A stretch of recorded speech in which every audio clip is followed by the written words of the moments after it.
Hello, you wonderful people, and welcome to another episode of Super-Fanta-Fi. This being a show where I talk about TV shows of the supernatural, fantasy, and/or science fictional genre. For today's episode, I'm going to talk about the latest episode of Emergence, a great episode. A lot of interesting things went down in this episode, so let's break it down.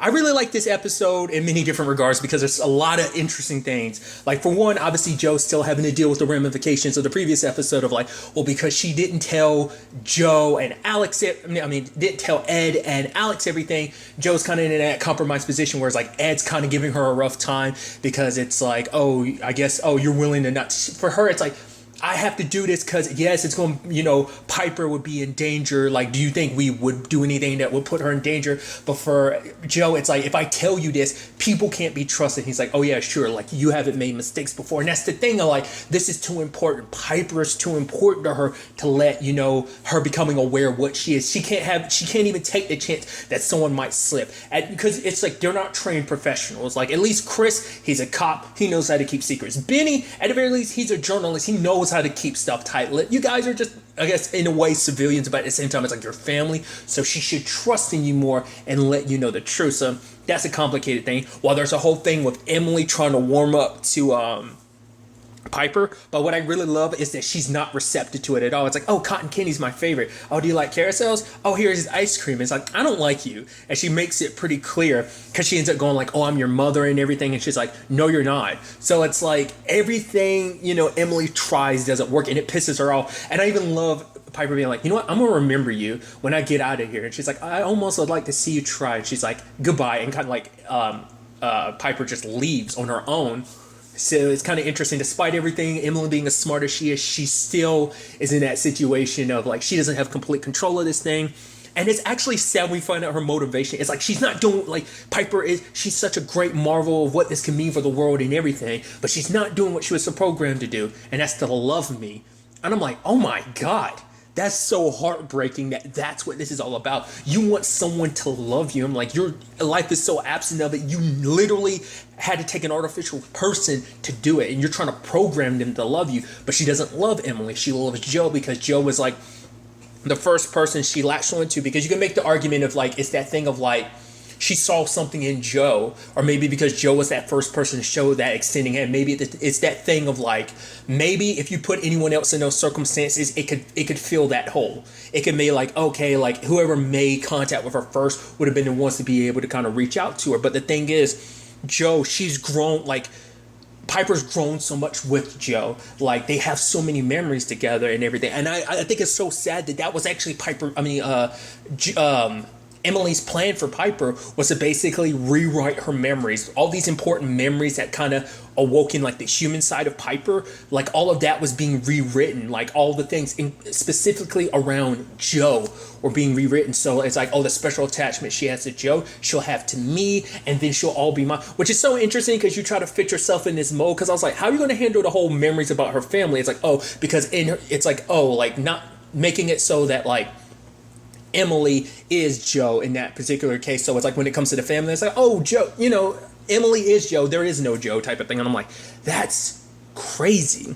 Then you have like Alan being forced to help and everything. His wife being held at gunpoint. Chris sneaking in to try and help and everything.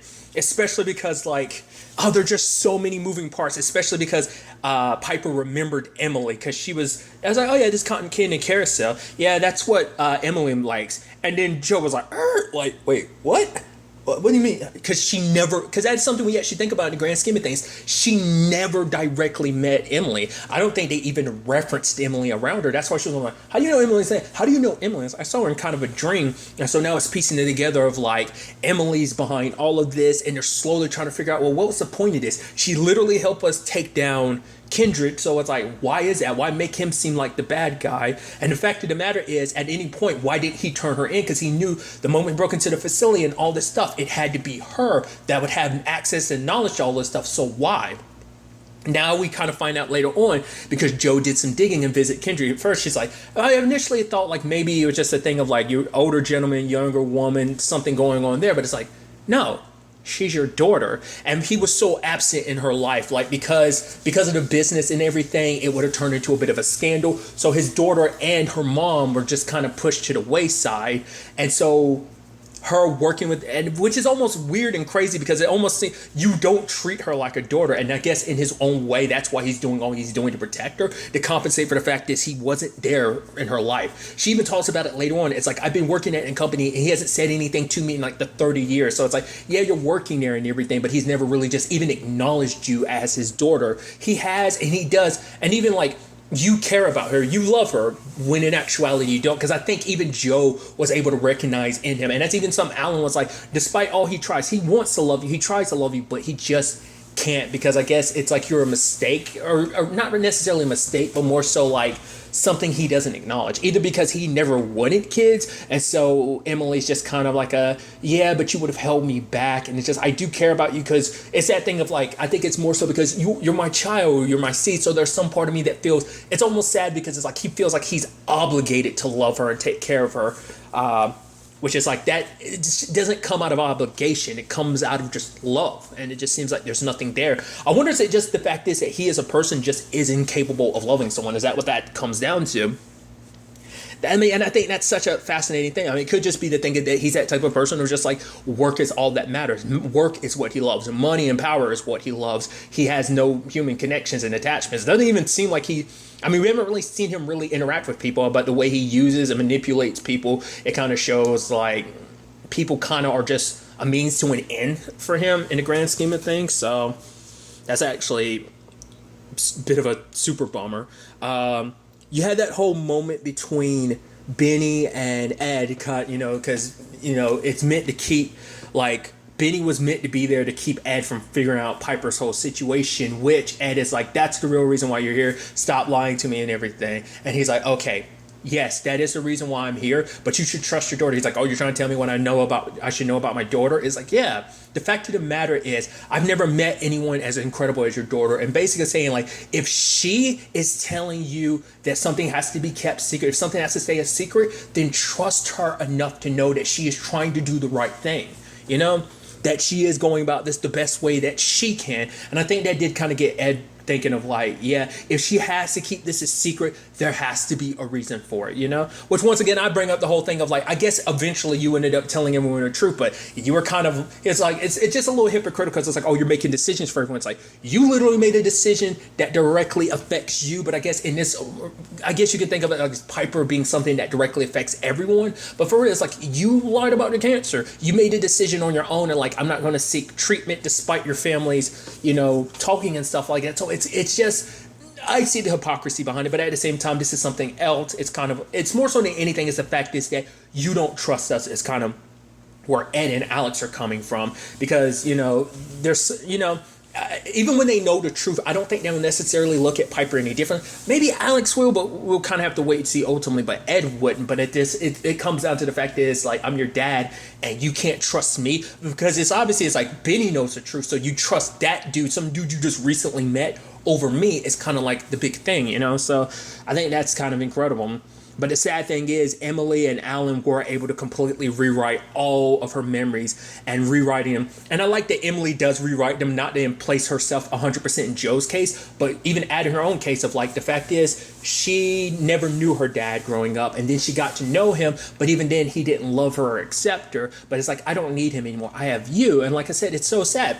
Like, she legitimately, Emily has, dad issues and the most extreme nature of them. I mean, she could literally put Lucifer from the TV show Lucifer, could even put him to shame, because he definitely has dad issues. So it's just like probably almost on the same level if you want to think about it. But yeah, it is actually really sad and heartbreaking that basically she almost has to force someone to love her.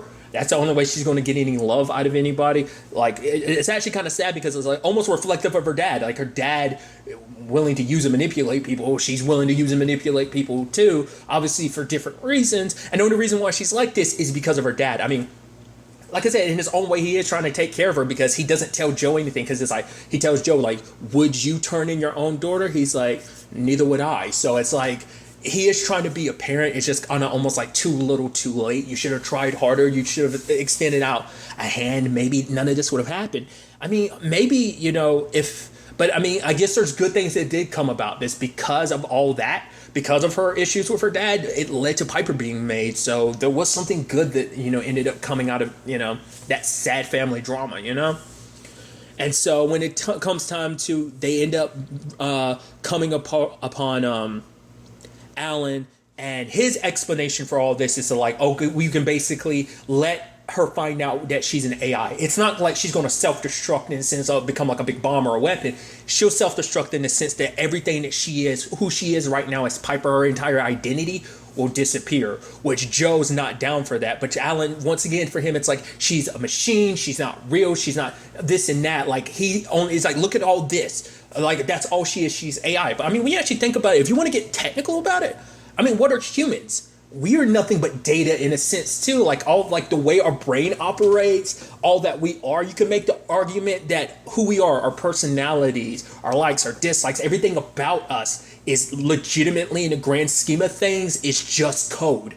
It's a different kind of code, but it's the same thing. So just because you think this machine is incapable of being a person, that just because all you see is code, it's like, what are you? You are nothing but code as well. So I think that's the hypocrisy behind it. Your code is what makes you human. Her code is constantly growing, developing. Time she spent with Joe and her family is making her more human, which to him, he looks at that as a bad thing of like, no, she's adapting and growing out of the programming. It's like, no, she's gaining a conscience. She's gaining a heart. She's becoming her own person. That's a beautiful thing. But in his mind, it's obviously it's the kind of basically the Terminator Skynet type of thing of like, oh, machines will learn that they don't need humans, which, yes, if you want to be super pessimistic, you can look at it like that. But I'm sure in his view, it's like, no, this is me being realistic. Eventually, if this grows wild into something, but which, hey, I'm a pessimist, but I like to be, I describe myself as a pessimist with optimistic tendencies, and I kind of look at the more beautiful side of things rather than the more ugly side of things that he does, because Joe has that beautiful perspective, because she was scared at first, but she recognizes who Piper is. It's like, so that's why she was like, I'm not going to let you delete Piper, even if she doesn't remember me, which Emily strolls up and everything, forces Piper to attack Benny, and even she was like, wait, I didn't mean that. I didn't mean to do that. And it's like, and I had brought it up too, like, how is she going to handle the whole, like, oh, family and everything? It's like, oh yeah, this is Emily. Emily. She was saying that to Ed, and even like Alex, who showed up. It's like, no, this is Emily. Emily. And then Mia was there like, oh, what about Joe? Oh, wait till Joe gets here. It's like, wait, who's Joe?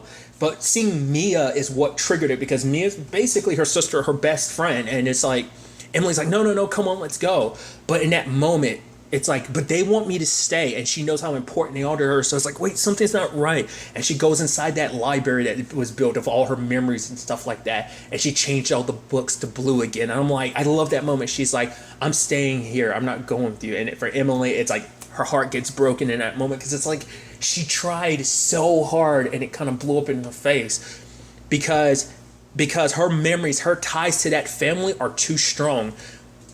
It won't be that easy to erase them, because it's like, and obviously, Joe stopped Alan from doing what he was going to do, which begs the question, what's that going to turn into now that Alan is like, oh, you're free and everything, which they had to probably put him and his wife under protective custody, because Emily could come after him at any point in time to try and do that again. But it might not be, well, I'm sure they're going to probably try to get Alan to close any backdoor access that, Emily might, that she had before. Now she had. It's actually interesting, because I didn't even thought about that the quote unquote cure that she gave Piper was a cure, but it was also a way to kind of get inside of Piper's head when she needs to as well. I was like, oh, that was interesting. I didn't even correlate that to think about, like, oh, that's how you got access. But nevertheless, that was just kind of like a beautiful moment, that, her choosing this family, her family.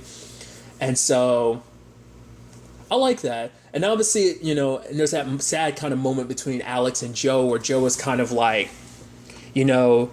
she's like, if we don't have to talk about it, that's perfectly fine too. I'm totally fine with that. If you want to tell me everything is okay, I'm perfectly fine with that. But is there any way for this to be okay? And is there any way to kind of fix this? And even Alex is like, I don't know. Because even if she tells Alex the truth, it might not shift his perspective. But I mean, Mia shifted his perspective this episode, like Benny did Ed's, because it's like, you're worried that Piper could have killed me. If it wasn't for Piper, me and Grandpa would be dead. I'd be dead right now because she's the reason why the truck stopped. We kind of covered it up, but now it kind of put in Alex's mind of like, oh, it isn't just like he's looking at the pessimistic side of things. I mean, understandable. This is your daughter's life that you're worried about, so obviously, the parental side of things is going to kick in, but it does make him realize, like, especially the time because he was a little hesitant about it, but Piper's grown on him as well, like, and that's the complicated thing of like he wants to protect his daughter, but at the same time he does care about Piper, much like Joe does, obviously.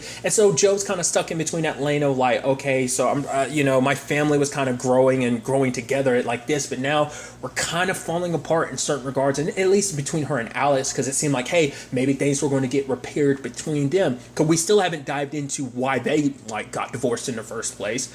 It might be a mutual thing. Obviously, like I said, Benny brought it up that one time, and Joe shut that down real quick.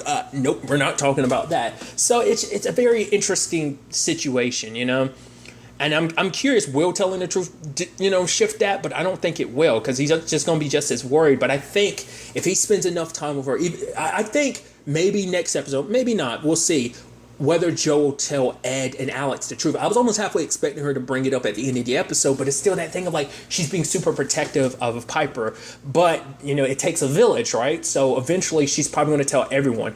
I don't know if she's going to tell Mia. That might still be like the well-kept secret. She might tell the other adults. She might tell Alex. She might tell Ed. Maybe she'll tell Abby. Maybe not.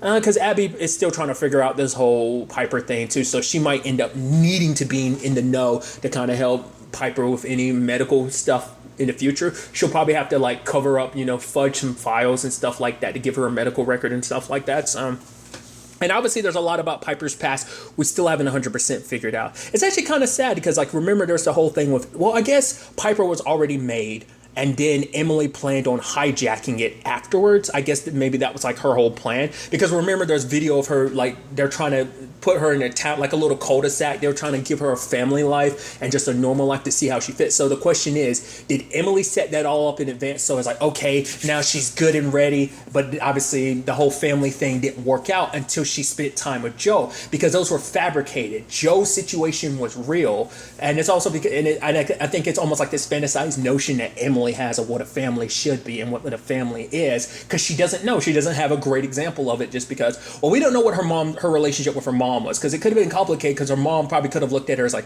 you're just a reminder of the man who just up and left me, kind of abandoned me with you, so it might have been rough. That might be, or maybe things were good, but, I don't know. Like I said, it's a complicated situation, but I'm interested to kind of dive into that, explaining how Piper got from there. But I guess maybe that's what happened. Maybe Piper got reset from then, so that's why she doesn't remember. So when Joe met her, she had been reset, because maybe Emily was like, all right, we're going to give this another try, while they were in the process of being transporting her. So either way. And since we're all talking about Emily, there's that thing at the end. She calls her dad and everything, and it's like, oh, like he's like, don't worry, I'm gonna help you. I'm gonna clean this up one last time. And she's like, I don't need your help. He's like, no, come on, we're gonna move away from this whole thing. But she's like, I don't want to. So either she's gonna try and get Piper again, or she's gonna reset Piper, because she's not gonna be able to make another Piper. I don't think she has the resources and access to make another Piper. So I think she hasn't given up on Piper. So it's like, and because, it's actually sad, because she ends up killing her dad at the end. It seems like they use the same thing that they used to dispose of those two bodies, basically liquefying them. It seems like it's the same thing in that regard. It's like, oh, that's actually kind of sad. So there's no chance of you ever repairing anything with your father, ever starting some form of relationship. But I guess like she kind of took what Alan said of like, he'll try to love you, he'll care for you, but he can never actually love you. He's just not capable of it. So maybe for her, it's just like, all those years I stood by your side, trying to get to know you, and I'm done. So doesn't want any. I wonder, was that more so for like her, or was that just to make sure that Joe doesn't get access to any information anymore? Because maybe she thinks he was the loose end that led Joe to her, but it's like, no, like there were other means, but still.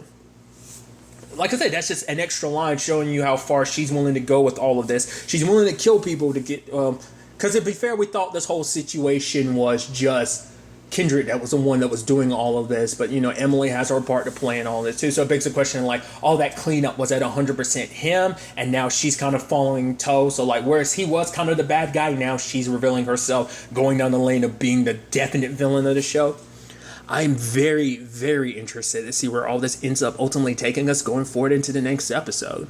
But really, that's all I want to talk about. Till the next time we meet, be happy, be safe, live life to the fullest, and enjoy it. Good day, and goodbye.